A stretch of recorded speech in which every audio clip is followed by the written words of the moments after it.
Good evening students, welcome to your education online class. We have already started a new chapter, that is curriculum, and we are in the second part of the video, or we are in the second day of the chapter. Now as I have told you, we have already discussed the definition of curriculum, and today we are going to start with the characteristics of curriculum. In the next video you are going to see the PDF of the particular chapter. All the three questions, as I have told you, that definition of curriculum, characteristics of curriculum, and finally what are the principle of curriculum construction. That will be that video will be the last video of the chapter, and with that, along with that, you are going to get one link of notes as well. Now before I start the characteristics, discussing the characteristics, once I will summarize the definition of curriculum. As we have seen that curriculum is the sum total of some experiences, some activities which are strictly undertaken by school, and they how they are benefiting us, what is the benefit of them, that they are providing us with, the students, with good personality, and they are also helping the students to bring certain desirable changes in their behavior. So it is a sum total of some activity ultimately which are giving us some benefit, giving the learner, providing the learner with some good benefits which can bring up some certain change in personality of the child. Today we are going to start with the characteristics of curriculum. Now first one, say an experienced person is required. Obviously when we are discussing about the curriculum, being a teacher, if I don't know what to teach you and how to teach you and how I will reach to your mind, how I will make you understand what I want to express, then I would be not suitable for the job. I'll be not fit for the activity what I am doing, isn't it? So when the curriculum construction or curriculum will be done, there behind them there should be some experienced person. So experienced persons are required to make one curriculum. This is the first characteristics. Second one, content is experience to be learned. Means what is the main content? When I was defining the curriculum, the word, what I have told, that it is a sum total of experience through which the student is developing the personality and bringing changes in his behavior. So it is a sum total of experience to be learned. So whatever experience you are gathering, you are learning that, and that is becoming a part of curriculum. Not only bookish language will provide you with your curriculum, not only the syllabus, the examination, the paper, pen, and etc. Chalk and board will provide you experience. The wholesome experience of your life, whatever you gather from your life, is your part of curriculum.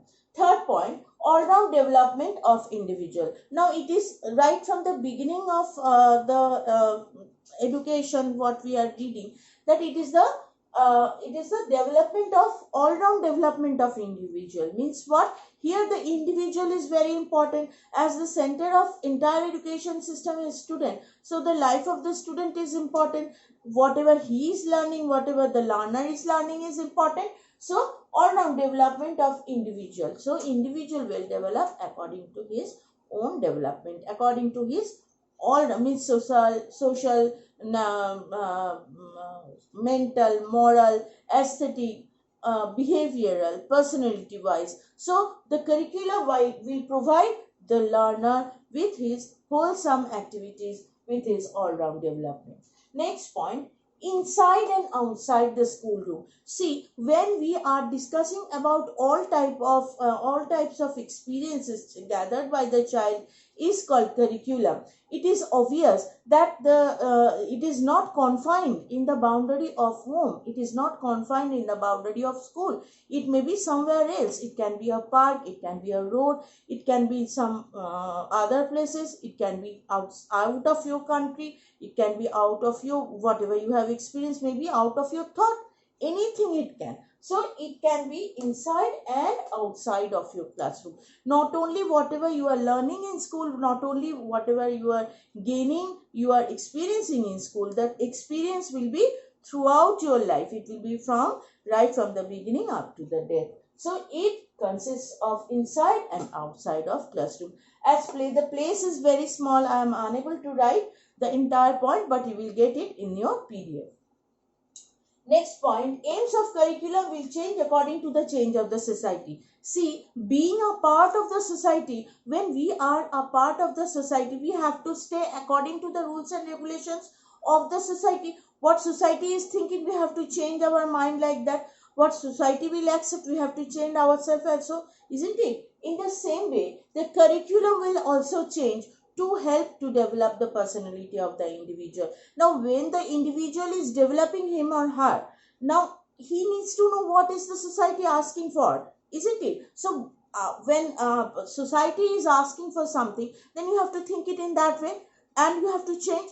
Like we are changing our lifestyle, we are changing our eating habit, we are changing our choice, everything we are changing. But how we are changing? Changing according to our own wish, as well as which is accepted by the society. So society plays a very important role in the curriculum or curriculum development. So aim of curriculum will always change if something necessary in the society, to inculcate it, to introduce it to the student's mind, in the student's mind, to put it into the student's mind. Aims of curriculum need to be changed according to the need of the society. Next point, last point, theoretical and practical education. Now see, it is obviously truth, you know. If you only, why do we suggest that yes, you do it practically?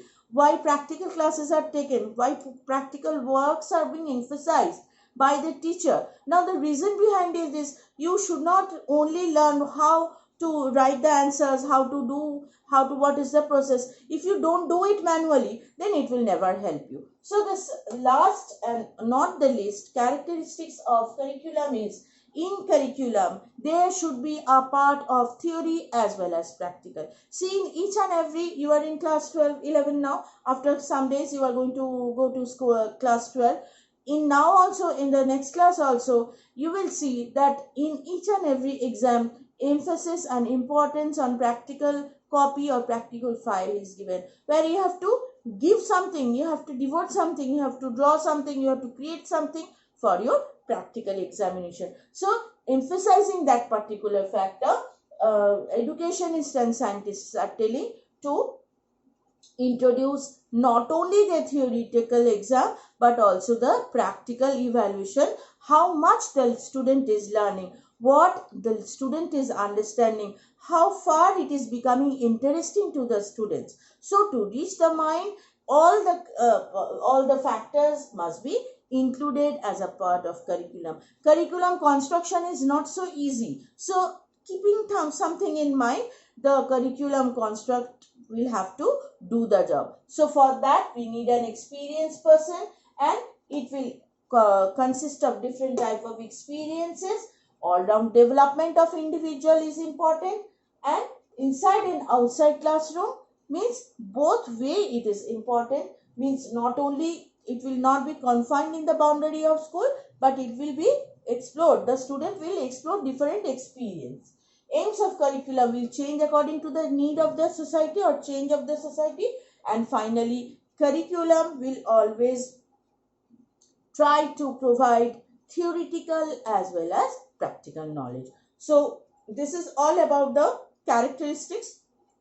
All the characteristics, once again I will repeat, you are going to get it in the book, but still I will provide you with the PDF in the third video. Thank you very much.